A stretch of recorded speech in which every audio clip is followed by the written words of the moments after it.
Hello, this is R Dharnendran. என்ன அப்படின்னா, இந்தியாவுக்கு பாகிஸ்தானுக்கு போர் இவ்வளோ தீவிரமாக போயிட்டு இருக்கும்போது நான் சில வீடியோஸ் அண்ட் கமெண்ட்ஸ் பார்த்தேன். அதை பார்க்கும்போது கொஞ்சம் சங்கட்டமாக இருந்தது.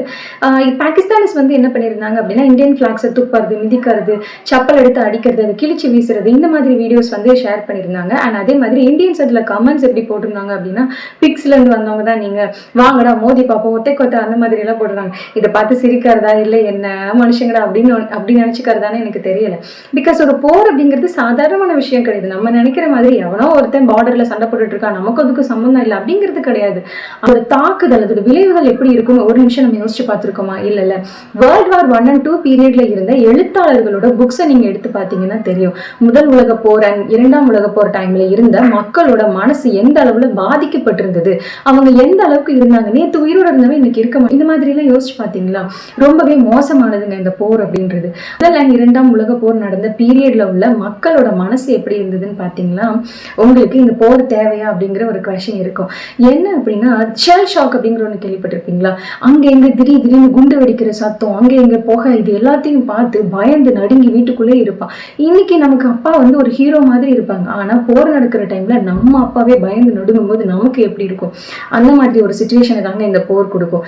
இது மட்டும் இல்லைங்க, நம்ம மனசளவுல ரொம்பவே பாதிக்கப்படுவோம். ஏன் அண்ணன் தம்பி, ஏன் அம்மா அப்பா இன்னைக்கு இருந்தவங்க நாளைக்கு மாயமா போறாங்க அப்படின்னா எனக்கு எப்படி இருக்கும்?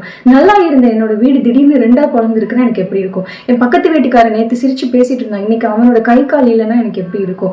இதெல்லாம் யோசிச்சு பாருங்க. இப்ப நம்ம சைடு இந்த மாதிரி எந்த ட்ரோன் அட்டாக்ஸோ எதுவுமே நடக்கல. But border states and border districts எல்லாம் பாத்தீங்கன்னா ரொம்பவே பயங்கரமா இது நடந்துட்டு இருக்கு. அங்க எவ்வளவு பேர் எவ்வளவு பாதிக்கப்பட்டிருப்பாங்க, சாப்பாட்டுக்கு எவ்வளவு கஷ்டப்பட்டு இருப்பாங்க. நிறைய விஷயம் இருக்கு நம்ம யோசிக்கிறதுக்கு. ஒரு போர் அப்படிங்கிறது சாதாரணமான விஷயம் இல்லைங்க. இந்த மிசைல்ஸ், இந்த தாக்குதல்னால செத்து போறது மட்டும் இல்லாம பட்டினினாலையும் நோயினாலையும் நிறைய பேர் செத்து போவாங்க.